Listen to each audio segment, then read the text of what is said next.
매일 성경 묵상. 내 마음엔 어떤 것들이 있나요? 오늘 말씀은 마가복음 8장 30절에서 33절 말씀입니다. 이에 자기의 일을 아무에게도 말하지 말라 경고하시고, 인자가 많은 고난을 받고 장로들과 대제사장들과 서기관들에게 버림받되어 죽임을 당하고 사흘 만에 살아나야 할 것을 비로소 그들에게 가르치시되, 드러내놓고 이 말씀을 하시니 베드로가 예수를 붙들고 항변하매, 예수께서 돌이키사 제자들을 보시며 베드로를 꾸짖어 이르시되, 사탄아, 내 뒤로 물러가라. 내가 하나님의 일을 생각하지 아니하고 도리어 사람의 일을 생각하는도다 하시고, 예수께서는 베드로의 주는 그리스도이십니다 라는 고백을 들으시고 자신을 드러내는 것에 대해서 엄중히 경고하십니다. 그리고 나서 십자가의 고난과 죽음, 부활에 대하여 처음으로 제자들에게 알려주셨습니다. 예수께서 군사적인 메시아로 왕이 되셔서 로마를 물리치고 하나님의 나라가 유대 땅에 실제적으로 이루어지게 될 거라 믿었던 제자들에게 예수님의 죽음과 부활의 소식은 정말 청천벽력과도 같은 이야기들이었습니다. 얼마나 기가 막힌 소식이었는지 주는 그리스도이십니다 라고 방금 전에 고백했던 베드로는 예수님을 붙들고 항의합니다. 우리말로는 항변하다, 항의하다로 번역되어 있지만 원어의 뜻을 보면 단순히 항의하는 정도의 수준이 아닌 예수를 꾸짖었다로 이해해야 합니다. 즉, 다시 말하자면 예수님께서 제자들에게 고난과 죽음, 부활을 말씀하시자마자 베드로가 격하게 화를 내면서, 선생님, 그럴 수는 없습니다. 우리가 어떻게 여기까지 왔는데 이건 아니지요. 다시는 그런 말도 안 되는 말씀 하지 마세요. 라고 이야기하면서 예수님을 거세게 끌어당기고 화를 냈던 겁니다. 그러자 예수님께서도 베드로를 꾸짖으시면서 이야기하십니다. 사탄아, 내 뒤로 물러가라. 너는 하나님의 일을 생각하지 않고 사람의 일만 생각하는구나. 그리스도의 십자가를 방해하는 것은 그가 누구든지 이유를 막론하고 그 일은 사탄의 세력이라는 것입니다. 사실 예수님께서 직접적으로 베드로에게 사탄이라고 말씀하신 것은 아닙니다. 베드로의 생각을 주장하고 베드로의 입술을 주장하는 배후에는 사탄이 있었습니다. 사탄은 베드로의 인간적인 욕심을 이용해서 예수님을 방해하도록 만들었습니다. 따라서 표면상으로는 주님께서 베드로에게 말씀하셨지만 이것은 베드로에게 사탄이라고 부르셨다기보다는 베드로의 생각을 통해서 예수를 방해하는 악한 세력, 사단을 꾸짖으신 겁니다. 방금 전에 예수님을 주는 그리스도이십니다 라고 고백했던 베드로는 예수님께서 자신의 기대와 생각과는 다르게 말씀하시자 격분합니다.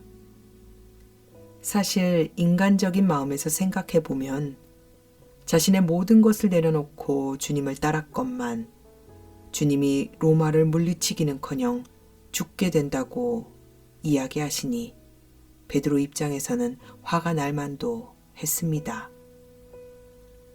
안타깝게도 베드로는 3년에 가까운 시간들 동안 예수님께 하나님의 나라에 대해서, 복음에 대해서 가장 가까이에서 배우고 들었지만 온전히 이해하고 받아들이지 못했으며 자신이 생각하는 메시아와 하나님의 나라를 내려놓지 못했습니다. 이런 베드로에게 예수께서는 사탄아 물러가라 라고 말씀하십니다. 베드로는 더 당황했을 겁니다. 주님이 자신의 마음도 몰라주고 심지어 자신 보고 사탄이라고 부르셨으니까 말입니다. 그랬습니다. 베드로의 인간적인 욕심과 보상 심리, 내가 예수, 당신에게 모든 것을 바쳐서 이렇게 따랐는데 결과가 이러면 안 되지 라는 생각은 결국 하나님의 일을 버리고 사람의 일을 생각하는 것이 되어버렸습니다. 베드로가 의도한 것은 아니었지만 그는 하나님의 일을 저버리고 사람의 일에 집중하는 바람에 예수님께 격분했고 이것은 결국 사탄의 일이 되고 말았습니다. 예수님을 따르는 삶은 때때로 우리의 예상과는 먼 결과를 초래할 수도 있습니다. 내가 생각하는 결과는커녕 오히려 삶의 모든 것이 나락으로 떨어지는 결과를 얻게 될 수도 있습니다. 그러나 우리는 기억해야 합니다.